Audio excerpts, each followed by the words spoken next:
وعلیکم السلام ورحمۃ اللہ وبرکاتہ۔ اللہ رب العالمین آپ کو خوش رکھے اور خیر و عافیت میں رکھے۔ آپ کا سوال یہ تھا کہ عام طور پہ عورتوں میں یہ عادت پائی جاتی ہے کہ وہ ناخنوں کو بڑے رکھتی ہیں۔ حقیقت یہ ہے کہ ناخن بڑے نہ کرنے کے سلسلے میں اللہ کے رسول صلی اللہ علیہ وسلم کی بہت سی احادیث ہیں۔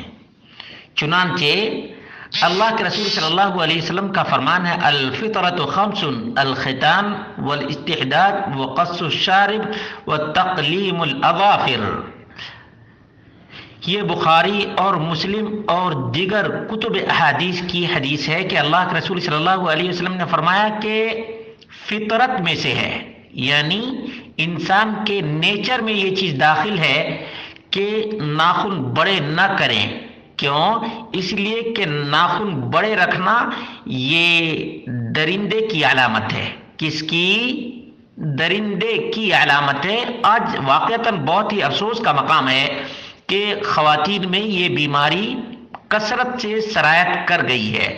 اللہ رب العالمین ہم سب کو دین مصطفیٰ صلی اللہ علیہ وسلم کی پیروی کرنے کی توفیق عطا فرمائے۔ اللہ کے رسول صلی اللہ علیہ وسلم کی دیگر احادیث میں بھی قلم الظفر یعنی ناخن تراشنا آیا ہے۔ ناخن تراشنا صحیح مسلم کی حدیث ہے، سنن نسائی کی حدیث ہے اور مسند احمد کی حدیث ہے۔ معلوم یہ ہوا کہ ناخن لمبے کرنا یہ محمد رسول اللہ صلی اللہ علیہ وسلم کا طریقہ نہیں ہے۔ جہاں تک نماز کی بات ہے اور اسی طرح سے قرآن کریم کی تلاوت کی بات ہے تو اگر گندگی اس میں ہے، ناخن میں اگر گندگی ہے، اور گندگی کا چانس تو ہے ہی، کیونکہ ناخن جب بڑے ہوتے ہیں تو گندگی اس میں چلی جاتی ہے۔ اب گندگی لگی ہوئی ہو تو وضو مکمل نہیں، جب وضو مکمل نہیں تو نماز بھی صحیح نہیں۔ اذا فات الشرط فات المشروط۔ جب شرط ہی، نماز کی شرط کیا ہے؟ طہارت اور پاکیزگی ہے۔ اگر طہارت اور پاکیزگی ہی حاصل نہیں ہوئی تو کہاں سے نماز صحیح ہوگی؟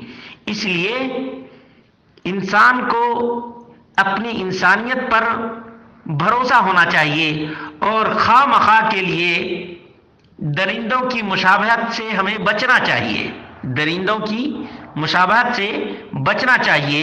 چنانچہ انس بن مالک رضی اللہ تعالی عنہ کہتے ہیں، وقت لنا رسول اللہ صلی اللہ علیہ وسلم فی قص الشارب وقلم الظفر ونتف الابط وحلق العانہ الا نترک ذلك اکثر من 40 یوما۔ یہ آخری حد ہے، 40 دن کیا ہے؟ آخری حد ہے۔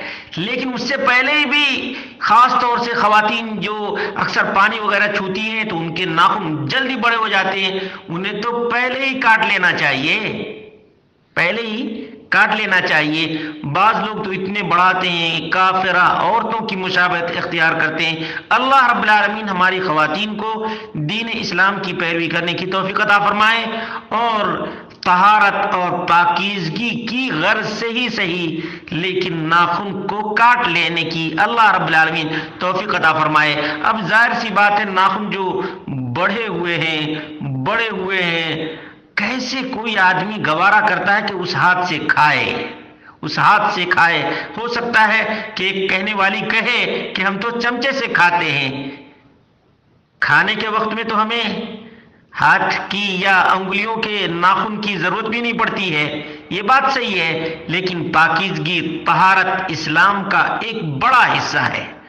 آپ دیکھیں گے کہ جو نبی اکرم صلی اللہ علیہ وسلم کی احادیث ہے اس میں طہارت کا باب بہت لمبا ہوتا ہے، یعنی ہمیں پاکیزگی، نفاست اور طہارت کا خاص خیال رکھنے کا حکم دیا گیا ہے۔ اللہ رب العالمین ہماری ماؤں اور بہنوں اور بیٹیوں کو توفیق عطا فرمائے کہ طہارت، پاکیزگی کو اپنائیں اور کسی غیر قوم کی مشابہت نہ اختیار کریں۔ اللہ ہم سب کو توفیق عطا